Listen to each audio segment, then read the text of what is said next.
Cerpen pilihan. Sekelebat cerpen, dipanggil pulang. Bagda subuh Mas Bambang dapat panggilan telepon dari ibunya agar pagi ini segera pulang. Mbak Della juga menelepon Mas Bambang menegaskan lagi bahwa pagi ini harus pulang.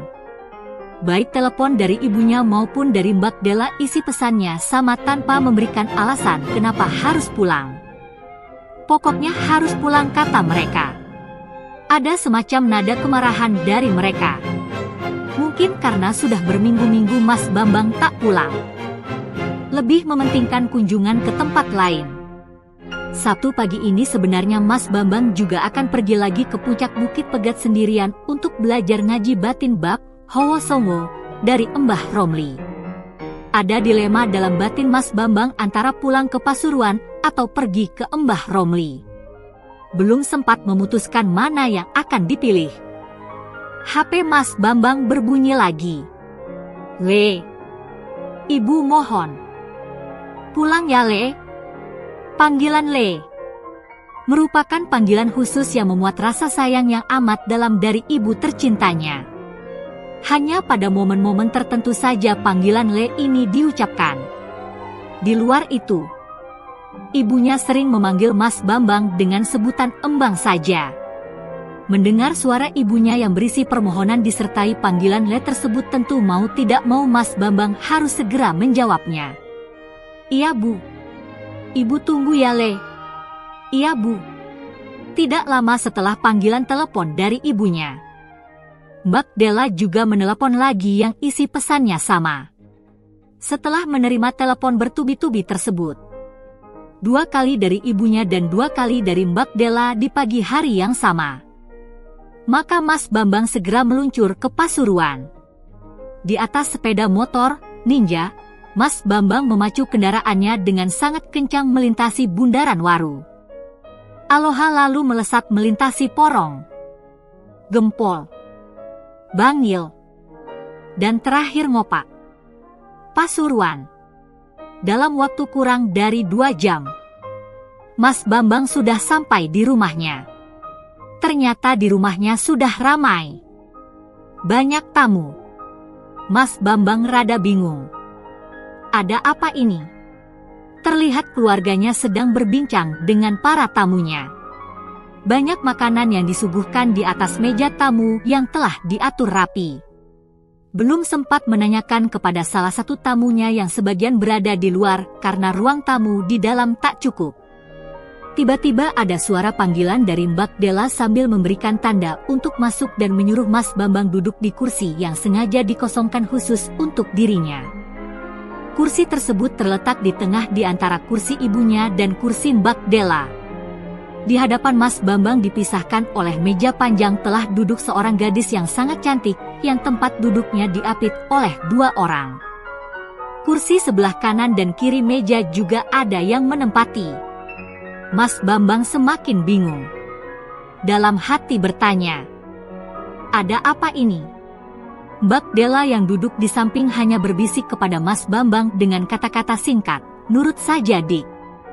Ikuti prosesnya. Mas Bambang menjawab, ya Mbak. Baiklah. Karena Mas Bambang sudah hadir, maka mari kita mulai acara silaturahmi ini. Orang yang duduk di sebelah kanan meja membuka pembicaraan.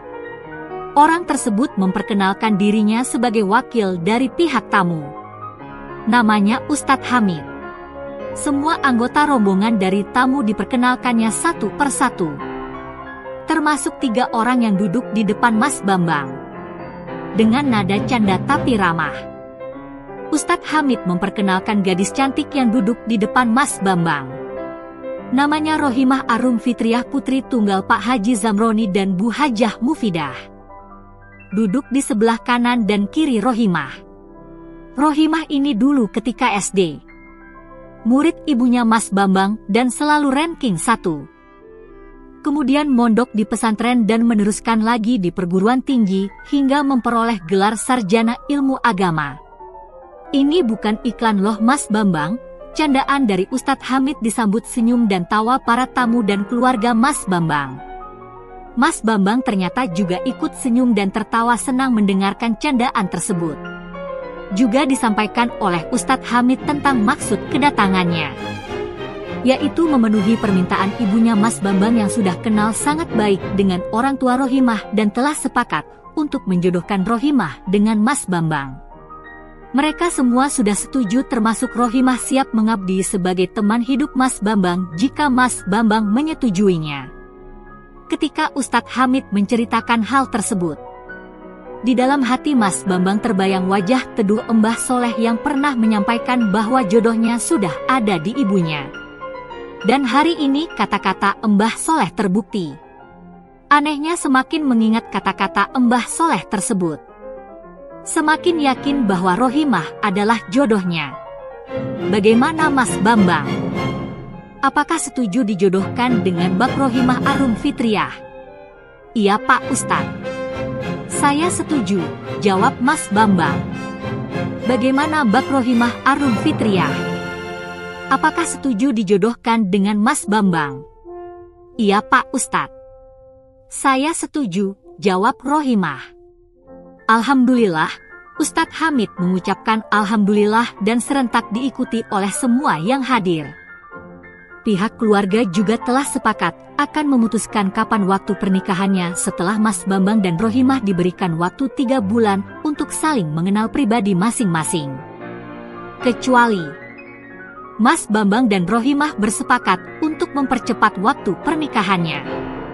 Dipanggil pulang 2024. Sekelebat cerpen ini dirangkai dengan cara singkat dan sangat sederhana untuk menceritakan tentang dipanggil pulang.